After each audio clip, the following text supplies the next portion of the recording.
বিসমিল্লাহির রহমানির রহিম। আসসালামু আলাইকুম রহমতুল্লাহ। সম্মানিত ভিউয়ার্স, হাইব্রিড সলিউশনস বিডির পক্ষ থেকে আপনাদেরকে স্বাগতম। এই জিনিসটাই হলো হাইব্রিড গাড়ির সেই এক্সপেন্সিভ ব্রেক বুস্টার, যেটা নিয়ে আমাদের খুব আতঙ্ক থাকে। তো এইটা হলো মাস্টার সিলিন্ডার। তো মূলত এই অংশটা নষ্ট হয় না, এটা সাধারণত সবসময় ভালোই থাকে। এবং এই যে এই জিনিসটা দেখতেছেন, এটা হলো অ্যাকচুয়েটর। মূলত এই অ্যাকচুয়েটরটাই খারাপ হয়ে থাকে এবং এই অ্যাকচুয়েটরটা খারাপ হওয়ার কারণে আমাদের কমপ্লিট ব্রেক বুস্টার বা ব্রেক সিস্টেমটাকে রিপ্লেস করতে হয়। তো আপনাদের বোঝার সুবিধার্থে আমি এটাকে খুলে পার্ট পার্ট যুক্ত করছি, যাতে আপনারা বুঝতে পারেন সহজে।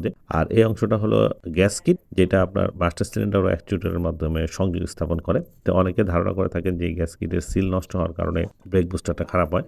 আসলে সবসময় এমনটা নয়। মূলত এই যে অ্যাকচুয়েটরটা আছে, এই অ্যাকচুয়েটরটা যখন খারাপ হয়ে যায়, ঠিকমতো কাজ করে না, তখন এই ব্রেক সিস্টেমটা ফেল করে C1391 কোডটা চলে আসে। যেটা আরেকটা অংশ আছে, সেটা হলো ইসিও, ইলেকট্রনিক কন্ট্রোল ইউনিট, যেটা আমরা সংরক্ষণ করার জন্য রেখে দিচ্ছি। যদিও এই জিনিসটা খুব একটা নষ্ট হয় না এবং খুব একটা প্রয়োজন হয় না, তো এটা আসলে সংরক্ষণ করে খুব বেশি একটা লাভ হবে এমনটা নয়। So that's all. আজকে এই পর্যন্তই। সামনে নতুন কোনো ভিডিও নিয়ে আপনাদের সামনে হাজির হব। সে কামনায় শেষ করতেছি। সবাই ভালো থাকবেন। আল্লাহ হাফেজ। আসসালামু আলাইকুম রহমতুল্লাহ।